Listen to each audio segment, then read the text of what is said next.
बजीरगंज प्रखंड जो है भ्रष्टाचार का अड्डा बन गया। मोदी जी को जन भारत की युवा वर्ग नकार देंगे। भोजपुरी दुअर्थी गाना का प्रचलन बहुत ज्यादा हो गया है, इससे क्या समाज पर प्रभाव पड़ रहा है? 140 करोड़ जनता के लिए फिक्र मोदी जी को कुछ नहीं है। कुरकीहार कुंडिलपुर गांव के नाम से इस गांव को जाना जाता है। अपने गांव का पर्यटक स्थल बनाने के लिए सरकार से क्या मांग? मोदी जी कह रहे हैं कि हमने डिजिटल इंडिया की शुरुआत की, प्रत्येक नागरिक के हाथ में स्मार्टफोन दिया, प्रत्येक व्यक्ति लैपटॉप कंप्यूटर की इस्तेमाल। तो भाजपा का अभिमान ने उनको हराया। पार्टी सीपीएम पार्टी जो है हमेशा किसानों की और मजदूरों की बात किया करती थी। आखिर क्या कारण रहा कि आपकी जनाधार बिल्कुल कम? प्रणाम, मेरा नाम है चंदन कुमार, आप देख रहे हैं today Bharat and Wazirganj politics. अभी हमारी उपस्थिति है गया जी के वजीरगंज प्रखंड अंतर्गत कुरकीहार गांव में, जिसे कि पहले कुंडलपुर भी कहा जाता था। इतिहास के पन्नों में अभी भी इस गांव का नाम कुंडलपुर है, क्योंकि ऐतिहासिक धरोहर यहाँ काफी पाया जाता है और इस गांव के विशेष रूप से चर्चा पूरे भारतवर्ष में होती है। क्योंकि यहाँ अभी भी कहीं खुदाई होती है तो अभी भी यहाँ भगवान बुद्ध की मूर्तियां, माता रानी की मूर्तियां इत्यादि यहाँ देखने को मिलता है। आज हम एक ऐसे शख्स के पास मौजूद हैं जो किसी के परिचय के मोहताज नहीं है। जी हाँ, आज हम इस शख्स से आपको हम बात कराते हैं, रूबरू कराते हैं सीपीएम के वरिष्ठ नेता श्री अवध किशोर सिंह जी, जिनका नाम लगभग बिहार में लोग जानते हैं। आज इनके पास आज हम आए हैं और इनसे आज की वस्तु स्थिति क्या है, आज की वर्तमान सरकार में इनको क्या देखने को मिल रहा है, पहले की सरकार में क्या देखने को मिल रहा था, किस प्रकार का विकास हो रहा है, किस प्रकार के हमारे युवाओं को रोजगार मिल रहा है, कैसे हमारा देश आगे बढ़ रहा है, उन्नति कर रही है या ना कर रही है, इसके बारे में बहुत सारे अहम सवालों से आपको हम अभी रूबरू कराएंगे, अवगत कराएंगे। फिलहाल अभी हम इनसे आपको सामने लाते हैं और इनसे हम बात करने की कोशिश करेंगे। सबसे पहले स्वागत है सर मेरा चैनल में आपका। जी बहुत बहुत धन्यवाद, आपके चैनल का हम धन्यवाद देते हैं कि आपने हमें समय दिया कुछ अपनी बात रखने के लिए, इसके लिए हम आभारी हैं आपका। दादा, आपकी पार्टी सीपीएम पार्टी जो है हमेशा किसानों की और मजदूरों की बात किया करती थी। आखिर क्या कारण रहा कि आपकी जनाधार बिल्कुल कम गए?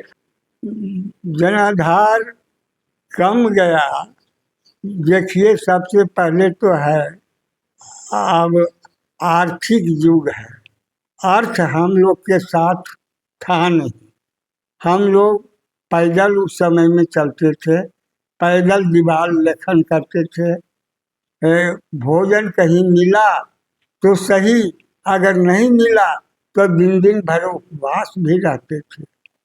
खाने पीने की कोई व्यवस्था हमारे साथ नहीं था। तो आज जो भी पार्टी बढ़ रहा है पैसे के बल पर बढ़ रहा है। हमारे पास आर्थिक कमजोरी थी, आर्थिक कमजोरी के चलते हम पिछलते गए। अभी वर्तमान सरकार को कैसे देखते हैं दादा आप? जैसे कि मोदी जी कह रहे हैं कि हमने डिजिटल इंडिया की शुरुआत की, प्रत्येक नागरिक के हाथ में स्मार्टफोन दिया, प्रत्येक व्यक्ति लैपटॉप कंप्यूटर की इस्तेमाल कर रहे हैं, डिजिटल ट्रांजैक्शन हो रहा है। आज पैसा आपको विदेश भी भेजना है तो बस बटन टिपे आपकी पैसा विदेश चला गया, और बहुत सारी नीति इनको आई है भारत में। कैसे देखते हैं इसको आप? जी नहीं, जो भी मोदी जी का कार्यकलाप है, कहना कुछ है और करना कुछ है, ये सिर्फ छलावा है इनका।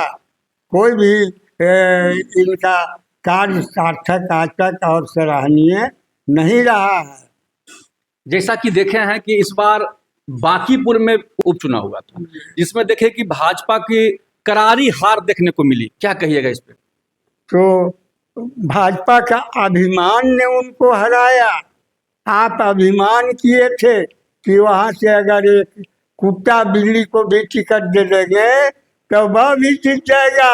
जनता दिखला दिया कि यह राजतंत्र नहीं है मोदी जी, यह लोकतंत्र है।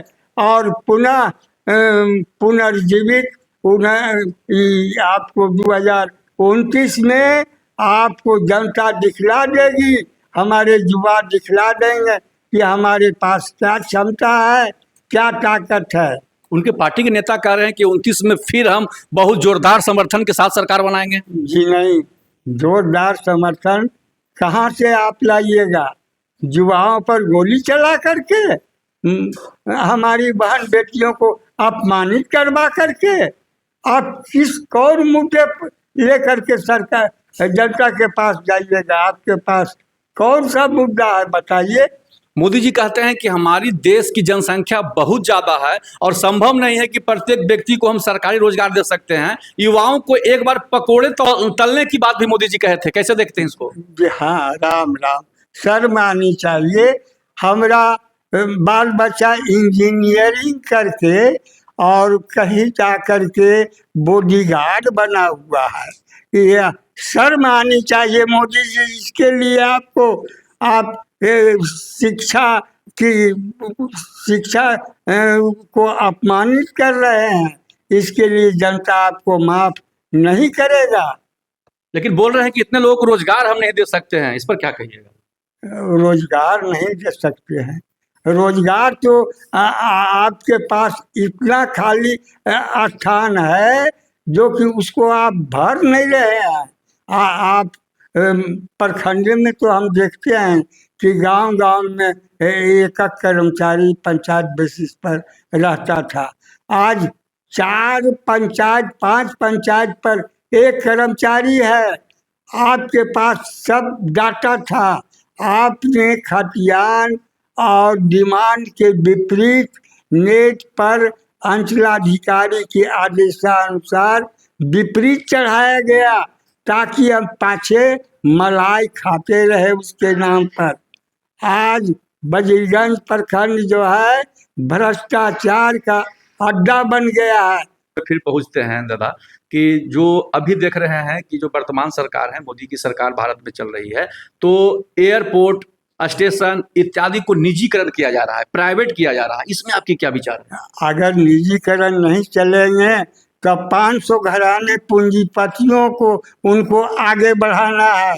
भारत के 140 करोड़ जनता के लिए फिक्र मोदी जी को कुछ नहीं है।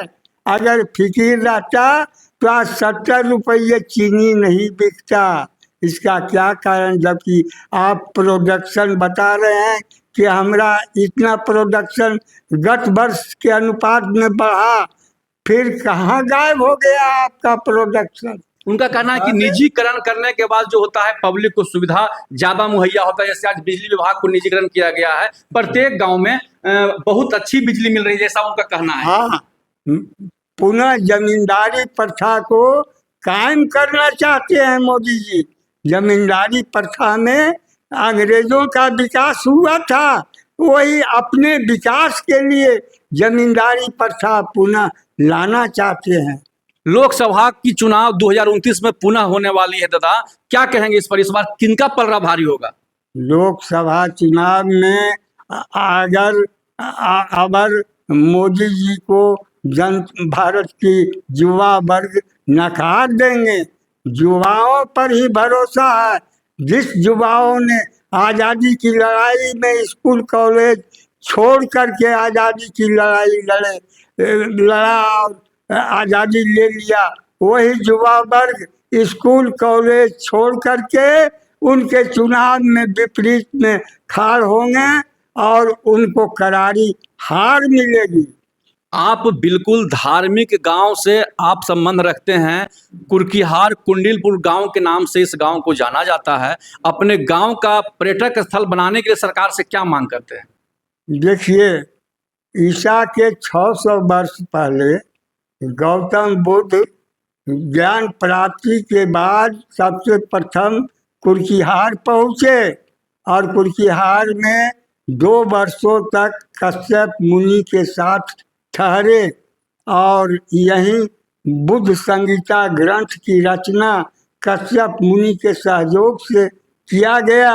उसके बाद धर्म प्रचार के लिए आगे बढ़े और पाल वंशी राजाओं के समय में यहाँ बाहर से कलाकार बुला करके और बाहर से सामान मंगवा करके आपको कांसे की मूर्ति, पत्थर की मूर्ति, धातु की मूर्ति, इस सब बनवाने का उद्योग बना। अगर नालंदा में विश्वविद्यालय था तो कुर्किहार में कला केंद्र का विश्वविद्यालय था, लेकिन आज वह विश्वविद्यालय मटिया मेट हो गया। आप नालंदा के लिए फिक्र आपको रहता है, लेकिन कुर्किहार के लिए सरकार को कभी फिक्र नहीं हुआ कि कुर्किहार का विकास कैसे हो। एक आखिरी सवाल दादा, आपसे बहुत लंबी बात हुई है, एक आखिरी सवाल कि आज देख रहे हैं कि राजनीति में फिल्म इंडस्ट्रीज के कलाकार, भोजपुरी सिनेमा के कलाकार और खिलाड़ियों की बहुत ज़्यादा एंट्री हो रही है, क्या इससे देश आगे बढ़ेगा? जी नहीं, इससे देश आगे नहीं बढ़ेगा। जो कलाकारी गलत से गलत रास्ते अपना करके भी कलाकारी किया जाता है, जैसा उदाहरण हमारे कंगना रनौत ने दिया कि हमारी बेटियों के बारे में अभद्र भाषा बोली और उसे पूछने के लिए बीजेपी के कोई भी उच्च आपको नेता नहीं सक्षम हुए, कारण कि उससे भयभीत हैं। अगर उससे कोई सवाल करते हैं तो उनके ऊपर में भी आरोप डाल सकती है। एक आखिरी सवाल दादा, बिल्कुल छोटा सवाल और आखिरी सवाल। आजकल भोजपुरी दो अर्थी गाना का प्रचलन बहुत ज्यादा हो गया है, इससे क्या समाज पर प्रभाव पड़ रहा है? जी नहीं, भोजपुरी गाना अगर सामाजिक स्तर का हो, राष्ट्रीय स्तर का हो तो उसका हम समर्थन करते हैं, लेकिन जो भोजपुरी गाना असभ्य और अश्लील शब्दों से बना हुआ है उसका हम समर्थन कैसे करें? सरकार को रोक लगाना चाहिए इस पर। जी हाँ, सरकार को रोक लगाना चाहिए। सबसे पहले तो सरकार को मोबाइल पर जो जुआ चल रहा है कि हमारे बच्चे बर्बाद हो रहे हैं, अपना उसके लिए दूसरा कर्म करके भी उस कर्म को कर रहे हैं कि भाई कब हमरा लौटी आ जाए और हमारो माल बन जाए। ऐसा क्यों? यह आपकी शिक्षा नीति गलत है। शिक्षा नीति अगर सही रहता तो हमारे बच्चों के अंतरात्मा में यह कभी भी नहीं उतर सकता था।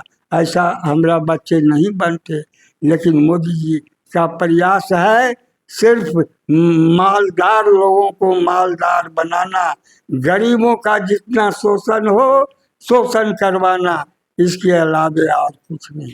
ये थे हमारे सीपीएम पार्टी के वरिष्ठ नेता अवध किशोर सिंह। इनका विचार देश के प्रति कैसी है, कैसी इनकी निष्ठा है, ये आप कमेंट बॉक्स में जरूर बताएंगे। तब तक के लिए जय हिंद, जय भारत।